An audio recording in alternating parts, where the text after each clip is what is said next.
എന്ന് പറഞ്ഞു, മർദ്ദിച്ച് കൊലപ്പെടുത്തി എന്നൊക്കെ പറഞ്ഞു. അത്തരത്തിലൊരു നരേറ്റീവ് സൃഷ്ടിക്കുന്നതിൽ പ്രശ്നമുണ്ട്. ഇതൊരു കൊലപാതകം എന്നുള്ള രൂപത്തിൽ പോസ്റ്റ്മോർട്ടം റിപ്പോർട്ടിലോ പോലീസിന്റെ പ്രാഥമിക അന്വേഷണത്തിലോ ഒന്നും തെളിഞ്ഞ സംഭവമല്ല, കൊലപാതകമല്ല, ആത്മഹത്യയാണ്. ആത്മഹത്യയിലേക്ക് നയിച്ച സാഹചര്യം എന്താണ് എന്നുള്ളതിനെ അതിനു മുമ്പ് SFI-ക്കാർ നിങ്ങളുടെ സംഘടനയാണ്. രോഹിത് വെമുല ആത്മഹത്യ ചെയ്തെന്ന് എല്ലാവർക്കും അറിയാം, പോലീസിനും അറിയാം. നിങ്ങൾ അതിനെ വിളിച്ചത് ഇൻസ്റ്റിറ്റ്യൂഷണൽ മർഡർ എന്നാണ്. അങ്ങനെ ചെയ്യാൻ പറ്റുമോ? അങ്ങനെയാണെങ്കിൽ തീർച്ചയായും ഈ രോഹിത് വെമുലയുടെ ആത്മഹത്യയാണെങ്കിലും ഈ സമീപ ദിവസങ്ങളിൽ ഫാത്തിമ ലത്തീഫിന്റെ ആത്മഹത്യയാണെങ്കിലും കൊലപാതകമാണെങ്കിലും നിങ്ങൾക്ക് അങ്ങനെ കൊലപാതകം എന്ന് വിളിച്ചതാണോ പൊള്ളിയത്? അല്ല, കൊന്ന് കെട്ടിത്തൂക്കി എന്നുള്ള രൂപത്തിലാണല്ലോ വാർത്തകൾ വരുന്നത്. ഇൻസ്റ്റിറ്റ്യൂഷണൽ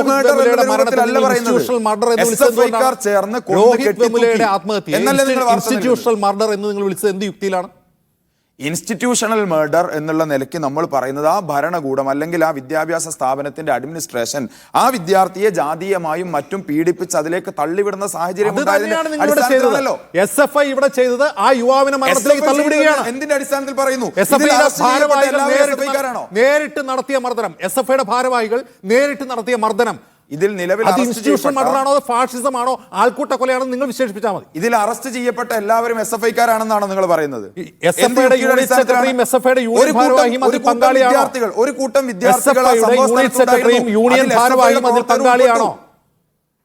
വിദ്യാർത്ഥികൾ ആ സംഭവ സ്ഥലത്തുണ്ടായിരുന്നു. അതിലൊരു കൂട്ടം SFI-യുടെ ഭാരവാഹികളും 1-2 പേർ ഉൾപ്പെട്ടു. അവർക്കെതിരായ നടപടിയും ഞങ്ങൾ സ്വീകരിച്ചു. അതിനെ സംബന്ധിച്ച് അന്വേഷണം കൃത്യമായി നടക്കുന്നുണ്ട്. ഞങ്ങൾ തടയുന്നില്ല. ഇരന്നു വാങ്ങിയ മരണമെന്ന് ഞങ്ങൾ പറഞ്ഞിട്ടില്ല. ഞങ്ങൾ ഈ പ്രതികളെ സംരക്ഷിക്കാനോ അല്ലെങ്കിൽ അവർക്ക് വേണ്ട ഒത്താശകൾ നൽകാനോ അവർക്ക് സ്ഥാനക്കയറ്റം നൽകാനോ ഞങ്ങൾ തയ്യാറായിട്ടില്ല. നിങ്ങളിവിടെ ശ്രമിക്കുന്ന എന്താ? SFI ആ ക്യാമ്പസിൽ തീരുമാനിച്ച് കൊലപാതകം നടത്തുന്നു എന്നുള്ള രൂപത്തിലേക്ക് തെറ്റായ SFI-യുടെ യൂണിറ്റ് സെക്രട്ടറി പങ്കാളിയാണെങ്കിൽ പിന്നെ ആര് തീരുമാനിക്കാണ് സാധിക്കും?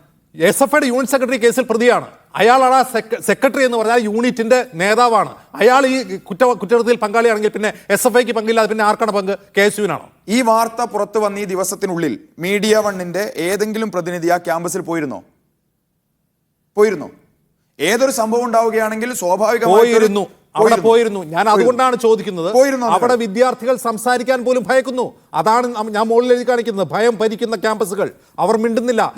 ഈ വിദ്യാർത്ഥിക്ക് മർദ്ദനമേറ്റത് ദിവസങ്ങളോളം പുറംലോകം അറിഞ്ഞില്ലെങ്കിൽ ആ ക്യാമ്പസിനെ ഭരിക്കുന്ന വികാരം എന്താണെന്ന ചോദ്യമാണ് ഞാൻ ആവർത്തിക്കുന്നത്. അല്ലല്ല, നിങ്ങൾ ആ വിദ്യാർത്ഥികളോട് സംസാരിക്കാൻ നിങ്ങൾ ശ്രമിച്ചിരുന്നോ? അത് നിങ്ങൾ എങ്ങനെ അറിഞ്ഞില്ല എന്നുള്ളത്? അവർ സംസാരിക്കുന്നില്ല. അതുകൊണ്ടാണ് ഈ ചോദ്യം ചോദിക്കുന്നത്. ആ വിദ്യാർത്ഥിക്ക് മർദ്ദനമേറ്റ വിവരം പുറത്തു പറഞ്ഞില്ലെങ്കിൽ, ആ വിദ്യാർത്ഥിക്ക് മർദ്ദനമേറ്റ വിവരം പുറം ലോകം അറിഞ്ഞില്ലെങ്കിൽ പിന്നെ അവർ മാധ്യമങ്ങളോട് സംസാരിക്കുമോ?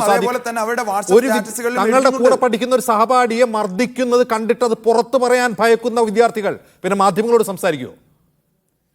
നിങ്ങൾ ഈ മാധ്യമങ്ങൾ ഈ വിഷയവുമായി ബന്ധപ്പെട്ട് നിങ്ങളുടേതായൊരു മുൻവിധി സെറ്റ് ചെയ്ത് അതിനനുസരിച്ച് പോവുകയാണ്. നിങ്ങൾ ആ ക്യാമ്പസിലേക്ക് പോയാൽ ആ വിദ്യാർത്ഥികളോട് സംസാരിച്ചാൽ ആ വിഷയങ്ങളെ സംബന്ധിച്ച് നിങ്ങൾക്ക് തന്നെ വളരെ ആധികാരികമായ വിവരങ്ങൾ ലഭിക്കും. പക്ഷെ ഒരു പുകമറ സൃഷ്ടിക്കാൻ ശ്രമിക്കുകയാണ്.